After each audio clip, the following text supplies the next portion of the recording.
Romualdez. Ang sabi niya, payag siya.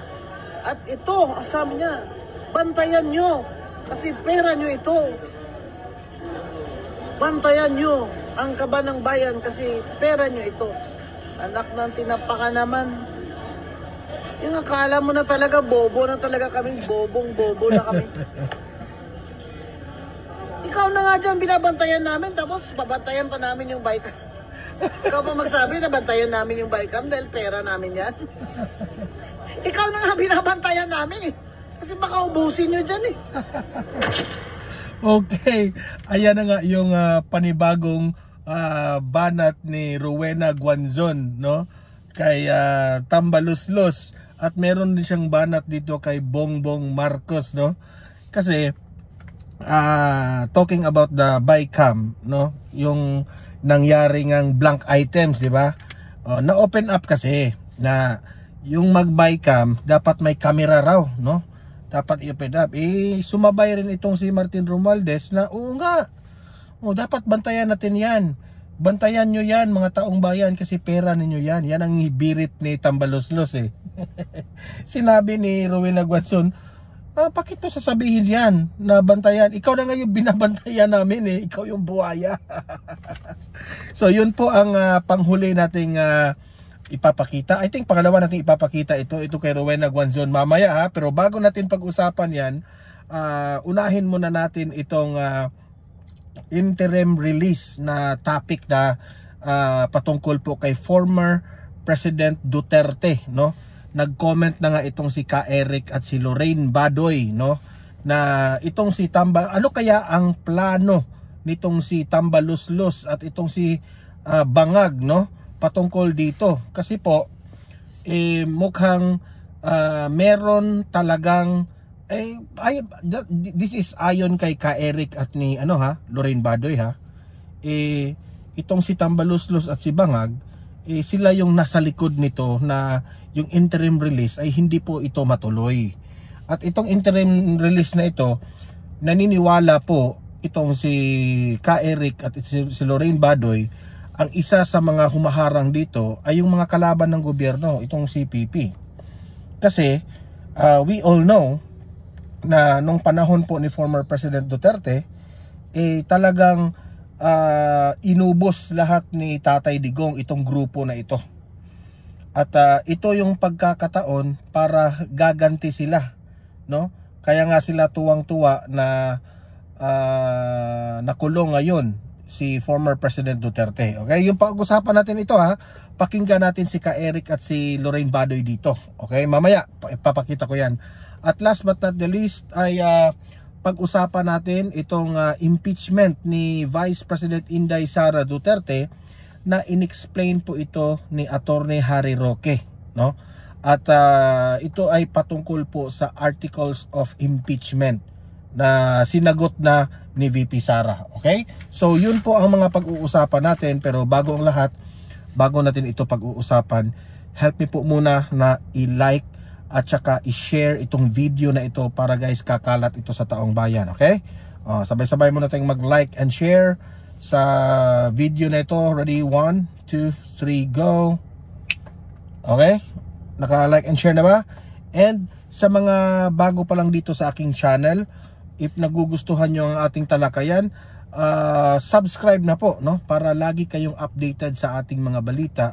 And at the same time, ma-notify ang mga cellphone ninyo kung meron tayong breaking news, kung meron tayong bagong uploads, at kung nagla-live mismo ang ating channel, malalaman nyo kaagad. Okay? Kaya mahalaga po na nakasubscribe po tayo sa Donmar TV. Sabay-sabay, subscribe. 1, 2, 3, go! Ayan, nakasubscribe na ba? Okay, okay. Sa mga nakasubscribe na, no need to worry. O, sa mga bago lang. Okay, so eto. Unahin muna natin itong komentaryo po ni Ka Eric at ni Lorraine Badoy patungkol po sa interim release, no? Ano ang papel ni Tambaluslos at ni Bangag dito? Ito, pakinggan natin. Mainit ito. Play. You've never seen him this thin. Muling nanawagan si Vice President Sara Duterte para sa pansamantalang paglaya o interim release ng kanyang ama na si dating Pangulong Rodrigo Duterte mula sa pagkakakulong sa International Criminal Court. Sa panayam ng Russian state media, inilarawan ni VP Sara ang kasalukuyang kalagayan ng kanyang ama na nakakulong ngayon sa ICC detention facility sa The Hague, Netherlands. At the moment, he's in his thinnest. You've never seen him this thin. I've seen him from pictures when he was single, and that was the thinnest that I've seen him. And this is about the same. At the time, I lost so much weight, and he has a problem with the cold and the weather in The Hague. Ayon kay VP Sara, hirap ang dating Pangulo sa pagkain at madalas ay nalulungkot sa pag-iisa at pangungulila sa pamilya. Giit ng bise, hindi makatarungan ang patuloy na pagkakakulong ng kanyang ama na mahigit 100 araw nang nakakulong nang walang oportunidad para makapagpiyansa. Well, as I said, the ICC is all about human rights and justice, and we don't see it in the case of former President Rodrigo Duterte. He has been in detention for more than 100 days without recourse for bail, and now his petition for interim release has been vigorously opposed without a legal reason by the prosecution. Hindi rin aniya totoo na banta si dating Pangulo sa mga saksi at isang flight risk taliwas sa sinasabi ng prosecution. If you can see the footage where he was pushed up the plane, he really had no strength at all to resist. And he doesn't intend to intimidate witnesses. He hasn't done that. We all know the list of witnesses because we have information coming in from the investigations conducted by ICC investigators here in the Philippines, and he hasn't done anything for the past 2 years. Sa gitna ng lahat ng ito, sinabi ni VP Sara na mas naging buo at matibay ang pamilya Duterte. At kung may dahilan man sa kanilang pagkakaisa ngayon, ito ay dahil may isang kalaban silang hinaharap, si Pangulong Ferdinand Marcos Jr. As for the family, we have been more closer now. The quirk about our family is that we forget our personal differences if we have a common adversary, and at the moment that is President Bongbong Marcos. Nagpasalamat rin si VP Sara sa mga Pilipino, lalo na sa mga nasa abroad, na patuloy ang panalangin at suporta para sa dating Pangulo. And we thank the Filipino communities around the world for their prayers. It is a big help. It helps President Duterte to know that Filipinos regularly visit The Hague, even if they are just outside the detention unit. And Filipinos regularly conduct rallies so that the world will listen of the injustice that is done to him by the ICC. Attorney Marlon, Ma'am Lorraine, let's take this reaction. Hindi naman po rocket science ang kailangan natin para makita ang kamay ni Marcos at ni Romualdez at ng CPP, NPA, NDF para itulak po ang ICC prosecutors team na mag-submit ng opposition to the interim release petition. In fact, hindi nga itinanggi yan ng CPP, NPA, NDF. Sabi nila, gagawa namin ng paraan na hadlangan ito. And of course, hindi nila magagawa yan kung walang konsente at proteksyon at walang suporta ni Marcos at Romualdez pang itulak ang ICC prosecutors na mag-oppose. Sapagkat very positive po ang naging deklarasyon at Attorney Marlon, Ma'am Lorraine, ni Attorney Kaufman, that there was a gentleman's agreement na hindi po mag-oppose ang prosecution katapos po na mag-submit ng petition for interim release sapagkat granted yung mga basis na ito ay valid. Nag-agree ang prosecution. Ma'am Lorraine and Attorney Basanto. Eric, may tatanong ako, no? Ano yung laro ng CPP dito? Dito kay PRRD, yung sa interim Ito na ha. Pag-usapan na ang CPP. Ano ang involvement ng CPP? Ano ang relasyon ng CPP sa administrasyong ito? Ito, yan ang isisiwalat dito sa balitang ito. Is yung sa tapos ano yung common goals nila with Bongbong Marcos, kasi these days no mga kababayan, makinig kayo, pag sinabi natin BBM, ang sinasabi din natin ay CPP. Pag sinabi natin CPP, sinasabi din natin Bongbong Marcos, kasi at saka, what do Lorraine Badoy mean? Meaning to say, itong CPP at itong si Bongbong Marcos ay nagtutulungan sila sa iisang kalaban, at walang iba yan kundi si Tatay Digong. Okay? Martin Romualdez lalo na, kasi talagang talagang magkaalyado sila ngayon, no? Tapos Eric, pakisabi din kung ano mangyayari down the line. Yan ang tanong ko sa taong bayan ngayon. Papayag ba kayo na itong si Bongbong Marcos, presidente ng Pilipinas, at itong CPP na kalaban ng bansang ito, kalaban ng gobyerno, ay para pang nagtulungan sila, nagkaalyado pa sila dahil sa iisang reason ay ipabagsak ang si former President Duterte?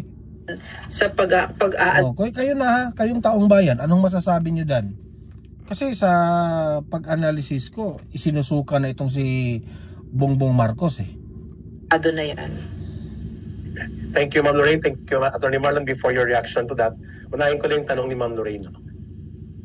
Ang kaso po ni Pangulong Duterte is a trophy case para sa CPP, NPA, NDF. This is another Jovito Palparan type case. Where what they did not achieve kay Jovito Palparan na ipakulong sa ICC, naunahan sila na makulong si Palparan, at nakulong nila gamit ang maniobra dito sa local court. Involved din sila. But what they did before was to bring Palparan to ICC. General Jovito Palparan. Ngayon, si Pangulong Duterte is more important than that because he was a former president. And this is the first time that the CPP, NPA, NDF openly claims credit na sila ang nagkulong, nagtapon kay Pangulong Duterte. And so therefore, they take credit not because of the credit, but because ang objective nila is paralisahin at ma-eliminate ang mga Duterte sa political landscape. Therefore, any semblance na makakalabas si Pangulong Duterte, any semblance na siya ay magiging malaya, ay sampal yan sa mukha nila. Diyan ay ayaw din ni Marcos, takot si Marcos, si Romualdez, na makabalik si Pangulong Duterte sa Pilipinas sapagkat he will inspire the multitude of people to grow into resistance. That's undeniable. Pwedeng yumanig at pwede pong mag-collapse totally ang gobyerno ni Marcos when people will rally with kind of Duterte inspiration, na makikita nila ang inspirasyon na yan buhay sa political opposition movement sa Pilipinas. Ganun kahalaga ang pagtutol ng CPP, NPA, NDF at ni Marcos at ni Romualdez na hindi makakalabas si Pangulong Duterte because of the common interest nila. And what is that? Eliminate, prevent, or demolish any attempt of Rodrigo Duterte to be relevant and become active in political opposition movement so that the rest, including his daughter, will be eliminated also sa political landscape. Kaya nga, lagi ko yung sinasabi dito sa channel natin wala silang ibang layunin ngayon kundi mapabagsak talaga, kasi si Tatay Digong nanalo bilang mayor sa Davao, and si VP Sara is threat to the administration. Kasi sino naman yung pambato ng administrasyon ngayon? Wala, di ba? Si VP Sara po ang malakas na manalo sa 2028 election, at kapag yan ay maging presidente ng bansang Pilipinas, yan ang ikinatakot ng mga tuwadkom sa mga kongresistang pumirma sa impeachment at sa mga mga kaalyado ni Bongbong at ni Tambaluslos. Takot na takot yan sila. So ibig sabihin, pati itong mga yellow, pati itong mga dilawan ay takot na takot rin na Duterte will come back to power. Okay? Kasi alam naman nila si Duterte lamang po ang sumira talaga sa tingin ko naman ang mga dilawan, sila lang ang sumira sa kanilang sarili. nung panahon po ni Pinoy, bumagsak ang pangalan ninyo kasi sobrang kapalpakan po ang serbisyo nyo sa Pilipino. Kaya kayo bumagsak. Nung dumating po si Tatay Digong, si former President Duterte, mas lalong na-emphasize yung kapalpakan ninyo kasi sa sobrang galing po ni Tatay Digong. Bakit kayo ngayon galit na galit kayo kay Tatay Digong? Mga insecure kayo. I think that besides the CPP, there are other also powerful players. No, these are the enemies that PRRD made, and PRRD really went against the real enemies of the Filipino people. No? So the oligarchy. What plane flew him there, di ba? Aeroplano ng mayayaman yan, no? We heard it was RSA. I'm not so sure. It was Ramon Ang. I'm not so sure. Mas ang pangalan niya, ma'am. Malabas, diba? So, andyan din of course, the US, no? Kasi talagang, for the first time, a Philippine president stood up against the American American overlords, diba? First time ever, no? So, tsaka yung foreign policy niya na friends to all and enemies to none, diba? So, lahat yan, I wouldn't even be surprised if there was some of this was financed also by drug money, because PRRD, yan ang mga pinalaban ni PRRD para sa Pilipinas, yung mga totoong kalaban natin. Si Marcos, hindi nga niya masabi yung CPP, NPA, NDF, umuurong yung itlog niya di ba? Hindi niya masabi. Paano yun? Kinaibigan pa niya, di ba? Kasi walang itlog. Oo nga, napapansin ko, no? Never talagang lumabas sa bibig ni Bongbong Marcos ang word na CPP NPA sa mga press media at sa mga interview. Buti napansin yan ni Loren Badoy. Ayop na yan, no? Correct. Attorney Marlon, your take on that point of view. Anong tingin niyo po? First, we should commend the efforts of the Vice President and going around parts of the world and raising up issues of the abuses made and done to her father. Di ba? Umiikot siya, sasabi natin yung mga nangyayari na pag-abuse. Because you are all sending the message into questioning the legitimacy of the ICC. If you question that, you also question the legitimacy of the action of the government that did that to him, no? So maganda yung nangyayari ngayon, at least na-approach na yung mga OFWs natin. Kasi kung si President Marcos yung pumupunta, hindi man siya maka-approach, masyadong stage yung kanyang presence, yung presence ng OFWs. So the fact that we have a Vice President going around and trying to raise the morale, even of the OFWs, and to try to raise the issue of what's happening to our country, I think that's a commendable action kasi you are really going against administration. It's just the courage of the Vice President, no? Kaya tinitignan ko yung mga optics ng administration na to, like biglang nagsabi si DOJ na kaya natin tinutulungan ang ICC kasi binigyan na natin sa kanilang jurisdiction natin, hindi natin kinuha, at biglang nag-clarify na naman si Claire na sabi niya na ay hindi po natin tinutulungan ng ICC, tinutulungan lang po natin yung mga kababayan nating Pilipino makakuha ng justice, no? So you can just simply show the messaging that this administration is afraid. Why? They cannot basically say na that they're helping the ICC, no? Kung they are so sure of their actions na sabi nila, yes, we are sure that the ICC can deliver justice to the Philippine people. Bakit ang daming segue, ang daming palusot? Why would you say na hindi po namin tinutulungan ang ICC? That is the spokesperson of the president saying that. Right. Sinasabi niya, tinutulungan po natin ang kababayan nating Pilipino makakuha ng justice. Si President Duterte, kababayan din natin yan And the law of the country would tell you, number one, as a lawyer, that there is the presumption of innocence as a constitutional right of everybody accused of a crime. So saan na yun? Paano mo tinutulungan yung kababayan mo? That's just 4 minutes. Sometimes kasi mabubuking ito mga explanation ni Auntie Claire Castro. Dito, booking siya dito. Sasabihin mo pa na tinutulungan nyo na magkahustisya itong mga Pilipino nating mga kababayan. How about PRRD? Pilipino rin yan, di ba? Tumpak yun sa pool. Tapos na medyo takot na rin ang administration on the issue na ginawa nila. And right now, with that messaging sa local and the international messaging of the Vice President, I think it's probably coming full circle. And I hope and pray na pag nangyari yan at naka-release na, nagkaroon ng interim release ang separate PRRD, it would all be a payback on the political capital of this administration. Ang mangyayari yan sa 2020, lahat ng kanilang i-endorse which happened in 2025, mahihiya ng kumuha ng endorsement from this administration. And in fact, it could start in 2025, July.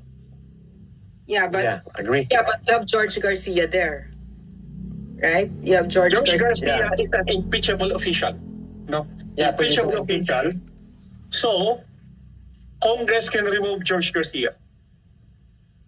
But Congress, why will... He is protected by Martin Romualdez. No, I do not believe that will be the composition of the Congress in the next 3 years. I don't believe. Even if that will be the composition in 2028, nobody in the right mind, even people from the mental asylum, would come up with a prophecy that Martin Romualdez would be the next president. No? Nobody. Yeah. We know that. Everybody. Okay, ito so klarong-klaro na, no? Na itong sitwasyon ngayon ni former President Duterte sa ICC, alam naman natin na mag-real talk tayo ha. Unang-una, ang mga dilawan po ang may gusto na magkaganyan po si Tatay Digong. Okay? Sila yung una, si Dilima, di ba? Kung matatanda, Trillanes, sila yung una na nagnganganak, nagdadaldal, na gustong magpatulong sa ICC. Kung matatandaan natin, di ba? Itong si Marcos Jr., itong si Tambaluslos, nakisawsaw lang ito. Kasi nung una, nung pumasok si PBBM, nung nakipagkaalyado siya kay VP Sara, always niya yung sinasabi sa mga press media na wala yung ICC, hindi yan makakapasok dito sa bansang ito kasi walang jurisdiction. Yan ang lagi niyang ipinagmamayabang. Pero nung kinalaban na siya ni Duterte dahil sa mga kapalpakan niya dito sa ginagawa ng bansang ito, no? Siyempre si Duterte talagang for the people yan eh. If alam ni Tatay Digong na inaapi na tayo ng mga pinanggagawa ng gobyernong ito, no, talagang magagalit yan si Tatay Digong. At doon po galit na galit si Bongbong Marcos noong nag-enter na po si Tatay Digong. Di ba, imagine, former President Duterte, kinikriticize niya ang administrasyong Marcos. At itong si Marcos, hindi niya ma-accept yung kritisismo. Na demokrasya man tayo, it's natural. Nagalit itong si Bongbong Marcos. Kasi alam naman natin, kapag si Tatay Digong ang magsasalita, ang lahat ng tao ay nakikinig talaga yan, no? So, accept it, Bongbong Marcos, na palpa ka. Okay? Kasi si Tatay Digong, once mag-criticize yan, totoo yan. Okay? So, ito yung nakisawsaw itong si Tambaluslos at itong si Bangag, no? Ginagamit niya itong mga dilawan. Kasi dilawan naman talaga ang nangunguna dito sa ICC eh. Sinabayan lang ito ni Bongbong Marcos sa totoo lang. Okay? So, kung tatanungin nyo, ano ang papel ni BBM at ni Tambaluslos dito sa interim release? Nakisawsaw. Okay? Tinutulungan nila ngayon ang mga dilawan because papabor ito sa kanila. Kaya nga, joint powers na ang mga dilawan at mga, di ba? Dating kalaban sila, yung dilaw at yung loyalista. Ngayon kaalihado na sila. They have one common enemy kundi itong mga Duterte. Nila yan? Na-realize na nila yan. Yung mga loyalista, dilaw na pala ako. Dilaw na sila lahat. Heto, aside from this, si Rowena Guanzon, no? Nakakatawa po itong mga banat nitong si Martin Romualdez na yung BICAM, bantayan nyo yan, taong bayan, kasi pera ninyo yan. Di sa anong sabi ni Rowena Guanzon? ikaw pa ang may kusang loob na magsabi na bantayan namin yan. Ikaw nga yung binabantayan namin dyan. Kasi ikaw yung buaya dyan. O, yan ang sabi ni Rowena Guanzon, ha? O, heto, panoorin natin ang buong banat nitong si Rowena Guanzon, no? Talagang very satisfying itong mga banat ni Rowena Guanzon patungkol po kay Tambaluslos at ni Bangag. O, heto, Rowena Guanzon, pasok! Siya. Ay, politika na. Ang layo pa. Hindi malayo. 3 years na nga nakaupo dyan si Kwan eh. Yung best friend nyo. 3 years na siya nakaupo. Ang dami pa rin problema. Na pinangako niya. Oh, di ba? Kahit anong gawin niya sa bigas, hindi talaga pwedeng 20. Correct. Yabang lang yun. Tsaka, yun, nag-increase ang gasolina. Nagulat ako, ha? Laki na increase, ha? Correct. 5 pesos, grabe, no? Sa 4 na litro, oh. Sabihin mo na lang. Tatak Marcos. 6 na litro lang, sa 30 pesos, oh. Kahating kilo na yan ang bigas, ha? Grabe, to sabihin niya, wala pa naman, di pa naman malala yung gera. Ay, grabe. Bangag talaga. Ano yung alam mo talaga ang problema? May oil deregulation law. Private na ngayon ang may mga reserves. Correct. Gobyerno, walang reserve.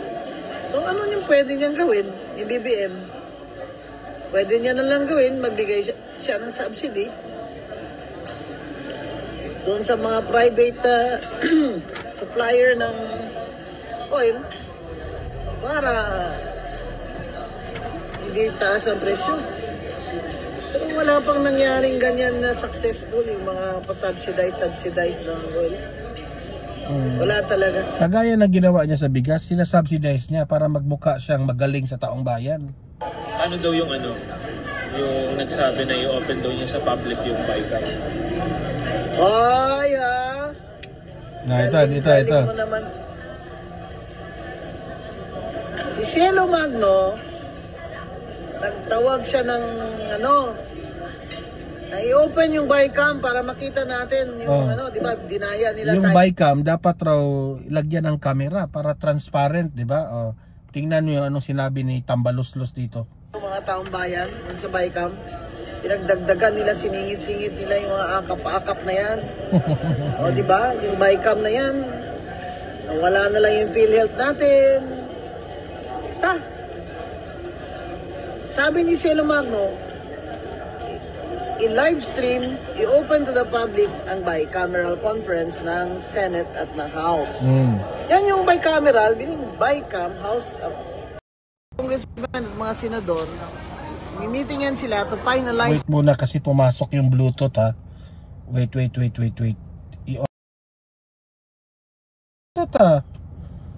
Kayo, ha. Okay, again. I-live stream, i-open to the public ang bicameral conference ng Senate at ng House. Yan yung bicameral, bilang Bicam, House of mga congressmen at mga senador.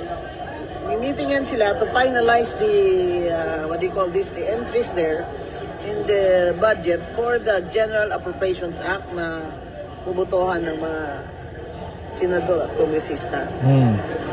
Aba? Wala pa nga 24 hours, sumagot na agad si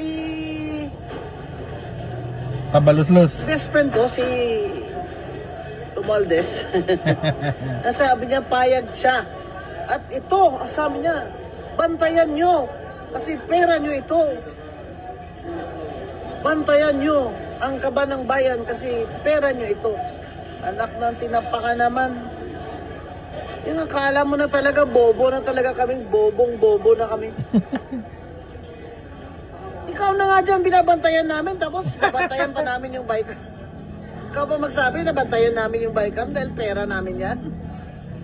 Ikaw na nga binabantayan namin eh. Kasi baka ubusin nyo dyan eh. Nahabla-habla na nga yung... Ako sa opinion ko ito, sa tingin ko pumapapil itong si Martin Romualdez para naman, no, magmukha siyang mabait sa taong bayan, no. Kuno kakampi siya sa taong bayan, bantayan niyo yung Bicam na yan. Kaya nga Anong una ng pinakareklamo ng taong bayan patungkol yan sa BICAM? Nagrereklamo yung taong bayan sa BICAM na yan dahil sa'yo. Kasi anong ginawa nyo sa BICAM? Diba? Anong nangyari sa BICAM? Ang daming blank items na hindi nyo napaliwanag. Tapos sasabihin mo, bantayan nyo yung BICAM? Baka i-rephrase mo yung statement mo, Martin Romualdez. Bantayan nyo ako. Sabihin mo na lang, bantayan nyo ako na tama yung ginagawa ko sa BICAM. Ganon. Yung taong bayan, reklamo ng reklamo patungkol dyan sa BICAM dahil ikaw ang number 1, nag-handle dyan sa BICAM. Kayo yung involved sa mga BICAM. Tapos sabihin mo, bantayan nyo ang BICAM, pera ng ano yan, dapat i-televise yan. Mali yung statement mo, bantayan namin kayo kasi kayo po ang inireklamo namin noong 2025 BICAM. Di ba? Gago ka pala eh. Bla bla na nga sa Supreme Court to declare the General Appropriations Act unconstitutional eh. Dahil sa paggagawa nyo eh. Tapos, ayan, ikaw pa may gana magsabi na bantayan namin ang BICAM dahil pera namin to. Ano pang babantayan namin? Naubos mo na sa akap, napamigay mo na. Correct. Bago pa mag-eleksyon. Kapal ng napamigay mukha. na ang akap. Ano pang babantayan namin dyan? Itong next. Ito sa lang. Suggestion natin sa kanya. Sige. Maniniwala po kami sa inyo, sir, kung kayo mismo susuot kayo ng body camera. Yan. Saka lahat ng taga-BICAM upo sa Bicameral Conference Committee naka-live stream. Pero mismo ang speaker saka yung chair ng Appropriations Act magsuot po ng body camera. Yan, di ba? Para Klaro, sure klaro. kami kung sino kinakausap niya. At i-live stream din CCTV camera ang opisina ng speaker. Para sigurado talaga kami. Correct. Na walang daya. Kung gusto Pero nga hindi nila, alam mo, Ma'am Rowena Guanzon, hindi po nila kaya yan. Hindi po nila kaya yan. mabango sa taong bayan, taxpayers, edi live stream nga niya ang bicameral conference. Lahat ng steps, pero i-live stream niya rin ang opisina ng speaker. Doon, di ba? Bantayan daw natin ang ating pera. Hindi. Siya ang bantayan natin. Tama ka, Lem. Bantayan natin siya. Tatapon pa niya ngayon yung responsibilidad sa atin, ha? Kung saan naman di ay, nagbugo, nagyud mi kayo, ana, oy. Patay, buguan. Anong akala mo sa amin, Martin Romualdez? Ganyan na ba kami ka low IQ? Ganyan na ba kami ka bobo? Na sasabihin mong bantayan namin yan? Tama ka, tumpak ka dyan, Rowena Guanzon. Ito, aning, magpatakasabot sa niyang ginahimo sa ito, ha? Yan, mga kababayan, ang lesson natin. Kasi naman itong mga congressman, tando, wala akong sa Ilonggo pa. Namin sa kanila, tando. Oo lang sila doon kasi may akap din sila. Correct. Ano naman kayo, mahiya kayo. Lahat na kinabang. Tao. Mahiya kayo sa mga taxpayer. Kaya alam ko, gusto ko, yung ginagawa ni Ping Lacson, wala na lang pork barrel yung mga congressman. Tama. Ako, attorney, paano yan? Paano? Gusto ko nga i-donate nila yung mga part of their salary sa kawang gawa eh. Donate nila. Para sigurado tayo na yung mga gustong tumakbo ay wala na silang, kung ang gusto lang nila ay makakwarta dyan, hindi na sila tatakbo. Sabihin na, ano ba yan? Correct. Magkano lang naman makukuha ko dyan? Wala na pala akong kickback sa sabihin nila, wala na palang SOP. Wala yan ang dahilan kaya tumakbo sila. Para ano? So yung tatakbo na lang, yung mga walang modus. Walang interest sa kaba ng bayan. Maging pagnanakaw sa at mga kickback. Correct. Pwede naman yun Paano yan? Mga makakate yung mga kamay di ba? Food ko daw. Ang mahal ng dog food ngayon 2007 na kayo. So yun po ang banat ni Rowena Guanzon. That is my point talaga. Tumpak na tumpak, sapul na sapul ang mga banat ni Rowena Guanzon.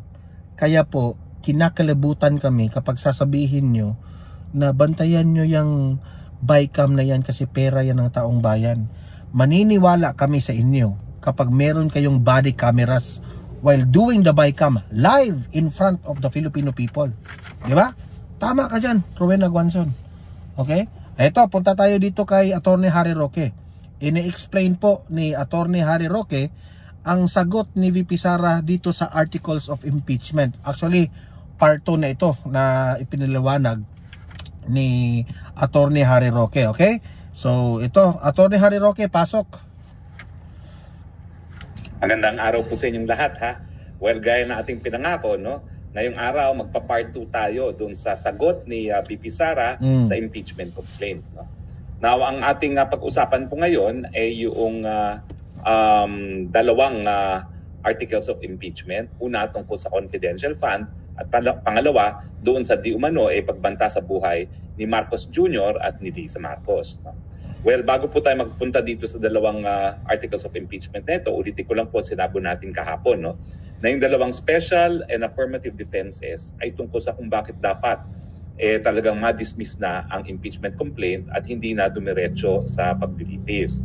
Naroon na yung una na yung pang-apat na impeachment complaint na naging basehan ng articles of impeachment ay pinagbabawal ang saligang batas. Kasi sabi ng saligang batas, tanging isang impeachment lang ng kada taon ang po pwedeng maihain laban sa mga impeachable officers. Sa akin, miski hindi kayo abogado, pang ilang impeachment na yan. Hindi panguna, hindi pangalawa, hindi pangatlo, hindi pang-apat na impeachment complaint na yan. No? So talaga naman pong yan ay hindi na dapat umusad. No? At pangalawa, hindi nga po pwedeng ma-carry over ang impeachment complaint na hinain ng 19th Congress at 20th Congress kasi sa rules ng Senado malinaw na nakasaad na yung mga unfinished business nang matapos ang Senado, no, ang term ng isang Senado ay deemed terminated. Pwedeng masimulan yan, pero start from scratch. Kinakailangan mag-hain muna ng impeachment complaint sa Kamara de Representante, decision na ng Committee on Justice, o di naman kaya, fast track na meron ng sapat na pirma ng mga kongresista at isa sumite sa 20th Congress. Ngayon po, ang problema, pag nagsimula ng 20th Congress, ano mangyayari? Wala namang impeachment complaint na forward galing sa Kamara de Representante dahil nga yung impeachment complaint ng 19th Congress ay 19th Congress pa sinimulan. Hindi nyo po pwedeng mabaliwala yung rules of the Senate na nagsasabi talaga ng lahat ng unfinished business pag natapos na ang termino ng isang Kongreso ay tapos na, no? At paano niya naaktuhan ng Senado. Pero ganun pa man, bagamat dapat talagang desisyonan niya ng Senado at ulitin ko po pag ang Senado ay nagdesisyon sa dalawang issue neto bilang isang Senate Court, mahihirapan na babaliktad yan ng Korte Suprema. Bakit? Dahil nakasaad mismo sa salagyang batas na ang Senado sitting as an impeachment court ay sole judge sa lahat ng mga impeachment proceedings. No? Ibig sabihin, sole judge, hindi na po pwedeng maghimasok ang Korte Suprema. Totoo po, meron tayong certiorari power at sang-ayon nga dun sa decision ng Francisco versus sa House of Representatives na isa ako sa abogadong nagdulog sa Korte Suprema, kapag merong grave abuse of discretion, pwede maghimasok ang hukuman.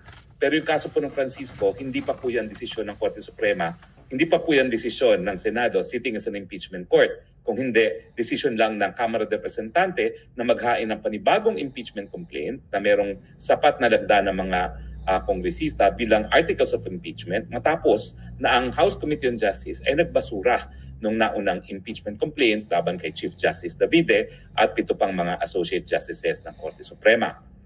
Now, ngayon, i-discuss natin yung 7 articles of impeachment on the premise na ang desisyon ng Senado ay magpapatuloy ang trial dahil unang-una, hindi prohibited ang pang-apat na impeachment complaint na malabo kasi nga, hello, ang sabi 1 per year lang, pang-apat na nga ito.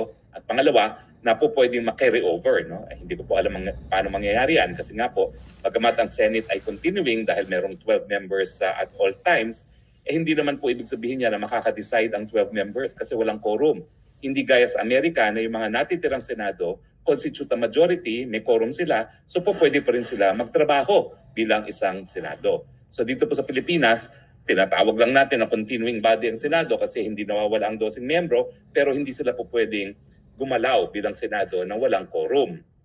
Now, sabihin na nating binasura ng Senado itong dalawang special and affirmative defenses at sinabi ko nga, ang ad cautelam is without prejudice. No? So yung sagot nila sa articles of impeachment without prejudice doon sa desisyon ng Senado, doon sa dalawang affirmative defenses na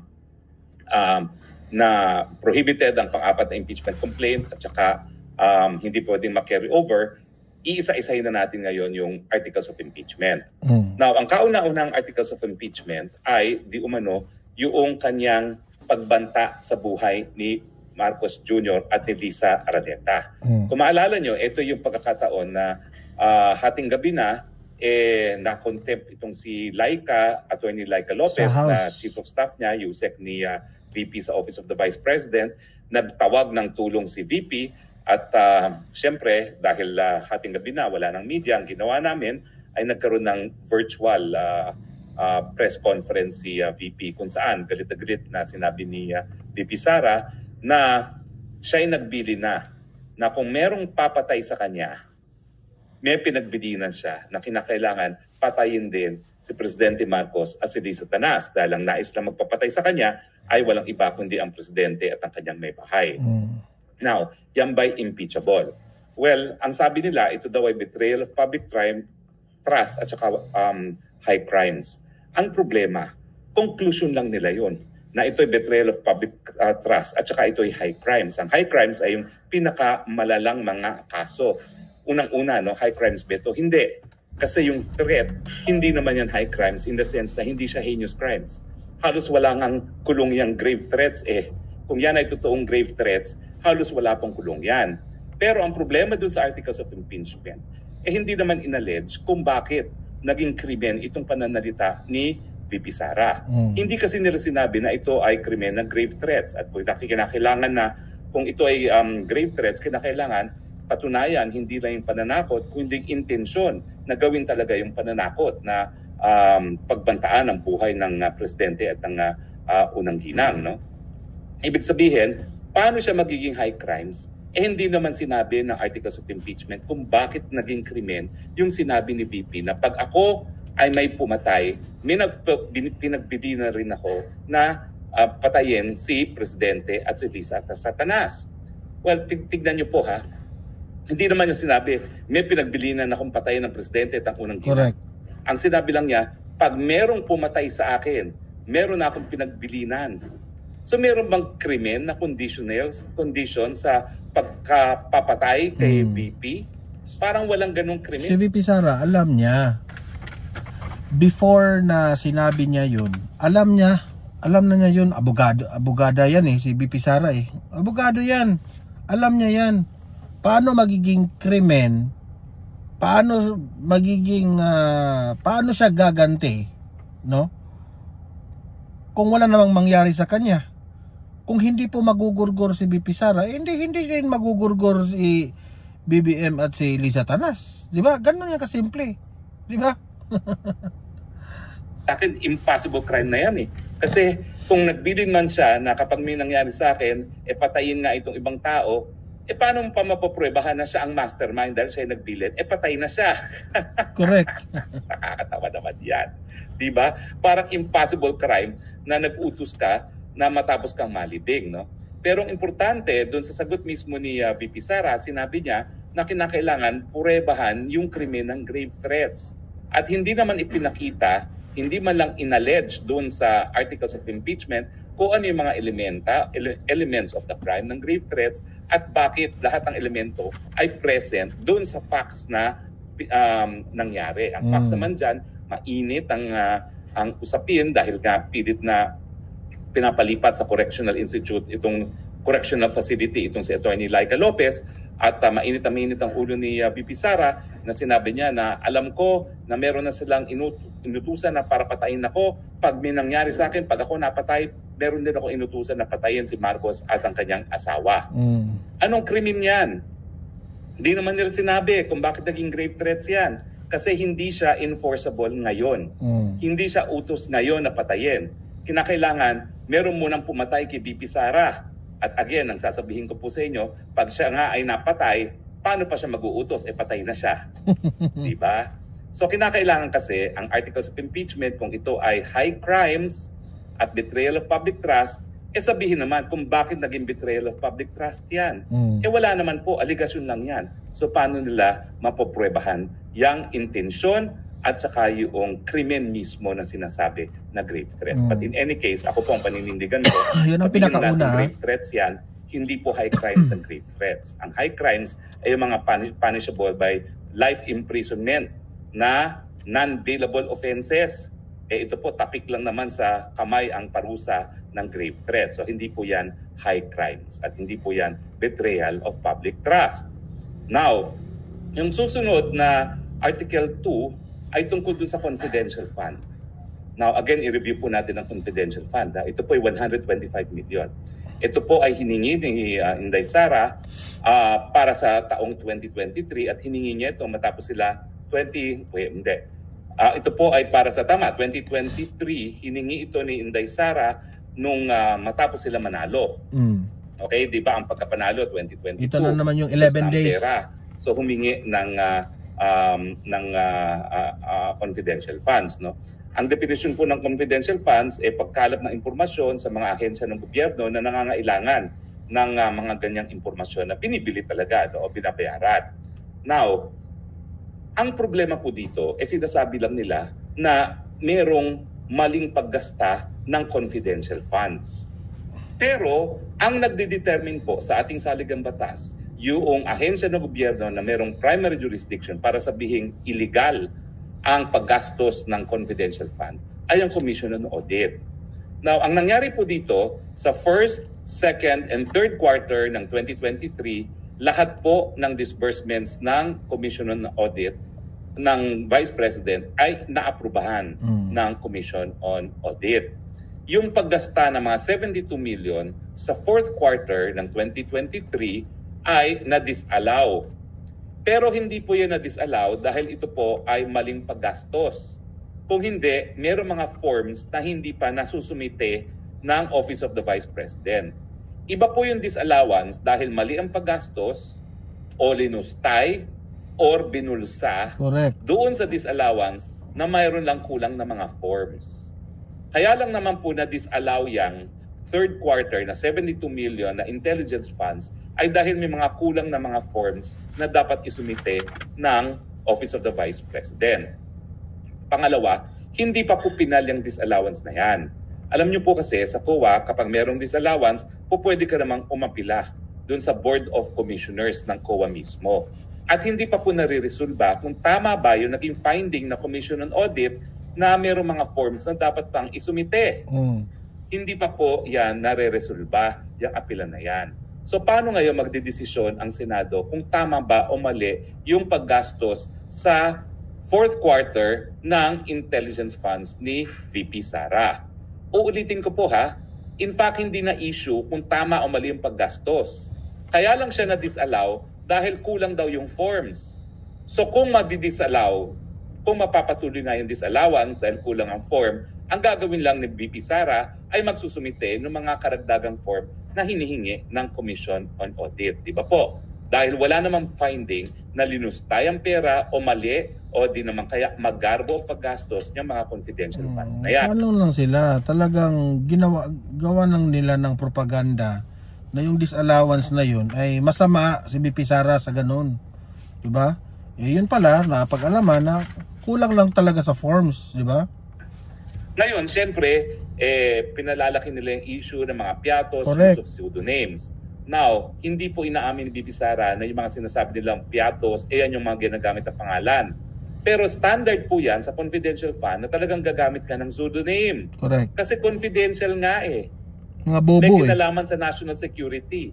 May mga banta sa mga buhay na mga nagbibigay ng impormasyon sa gobyerno kung sila ay pangangalanan. Correct. So tanggap po talaga ang paggamit ng intelligence fund, ng confidential funds para bumili ng impormasyon sa mga bagay-bagay na nakakaapekto sa national security.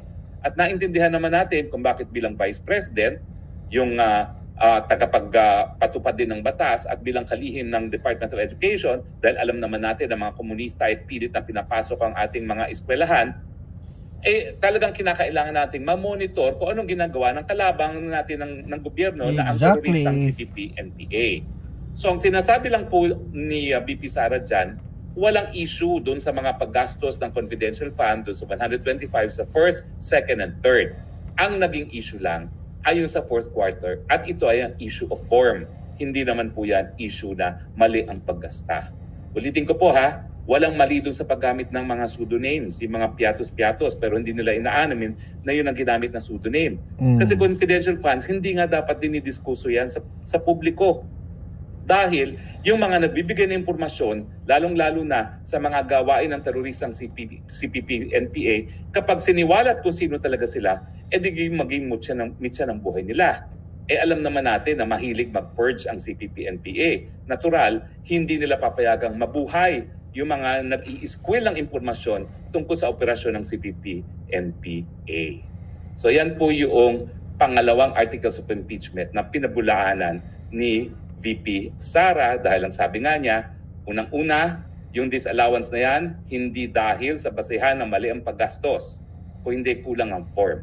At pangalawa, hindi pa pinal.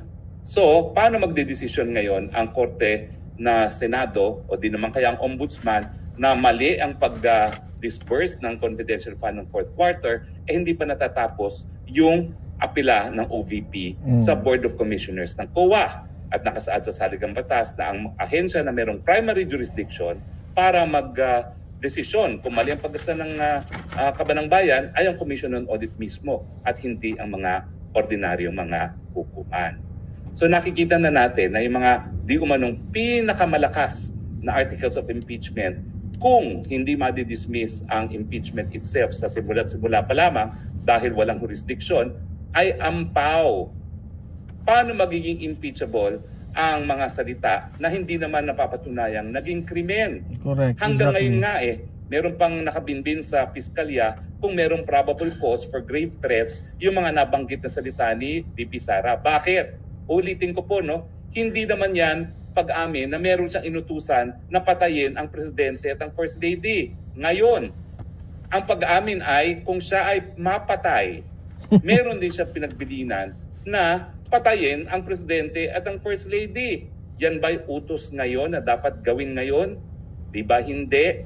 Anong krimen yan? Impossible crime. Kasi pag yan ay pinatupad, patayin na si VP Sara. Paano mo mapapanagot ang isang namatay na? Kaya ang tawag ko nga po dyan ay impossible crime. At yung pangalawa nga sinasabi nilang confidential funds, una-una kaya nga confidential, may kinalaman niya sa national security, hindi pinag-uusapan, hindi dapat isiwalat, lalong-lalo na sa isang pampublikong impeachment trial. May mga buhay po ng mga informante na nakataya dyan. At naalalaman na naman natin kung sino ang kalaban ng gobyerno, ang CPP-NPA na talagang pumapatay. So yan po ha.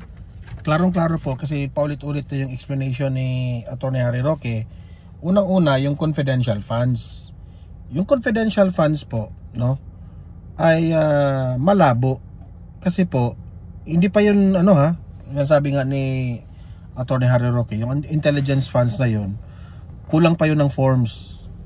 So paano makadecide yung COA na ito po ay yung mga disallowance na yun ay ginasta ito ng anomalya. So walang pruweba. Okay? Pangalawa, yung forms na yun, saka siguro yan malalaman pag nandoon na sa korte yan lahat, sa impeachment court. Duda ko dyan. May isisiwala talaga si VP Sara dyan na masashock kayo lahat. Tapos heto pa yung sa grave threat na sinabi niya nga ni VP Sara na kapag magurgur siya, meron na po siyang binilina na gurgurin nyo rin yung naggurgur sa akin. So malabo 'yun eh, 'di ba? Kasi paano naging ano 'yun? Kung tatandaan nyo, hindi po magugurgur ang presidente at yung dalawa kapag hindi magugurgur si VP Sara. So paano nagiging grave threat 'yun? 'Di ba? So it's really kahit naman siguro pagdating doon sa yung inexplain kanina ni Attorney Harry Roque, that is very malalim na, technical na yun eh. Pero at the end of the day, ika nga, sabi nila, it's a numbers game. Magde-decide pa rin ang mga senador kung dapat bang i-impeach si VP Sara o hindi. Ang tanong, mas marami ba ang kakampi si VP Sara? Oo. Ganun lang kasimple. Mas marami pong kakampi si VP Sara dyan at hindi po mai-impeach si VP Sara. Kaya nga sabi ko, it's very useless talaga na matuloy ang impeachment trial, na at the end of the day malulungkot rin itong mga dilawan na ito kasi hindi po mai-impeach si VP Sara. Okay? At alam ko na itong mga senador na ito, kakampi ito kay VP Sara because they are also after sa kanilang political career sa future. Okay? Kasi tatandaan talaga yan ng taong bayan sino itong mga senador na ito na kumampi kay VP Sara. Di ba? Yan ang after din ng mga senador eh. So, kayo, libre kayong mag-comment, mag-react sa mga nanonood ngayon na nananatili. Anong masasabi nyo dito sa articles of impeachment? Makakalusot ba ito? Mag-usap-usap tayo sa comment section. Guys, don't forget like and share the video para marami po ang makanood And sa mga bago pa lang sa aking channel, ngayon lang nanonood, consider subscribing Donmar TV, okay? Para updated kayo lagi. Wala namang mawawala sa inyo kung mag-subscribe kayo eh. Libre lang 'yan eh. Tapos updated pa kayo, di ba? Okay, so sa mga audience ko sa Donmar TV, maraming salamat. See you in my next video. Have a great day, have a great night. God bless po sa ating lahat. Mabuhay ang Pilipinas and God save the Philippines. Bye-bye!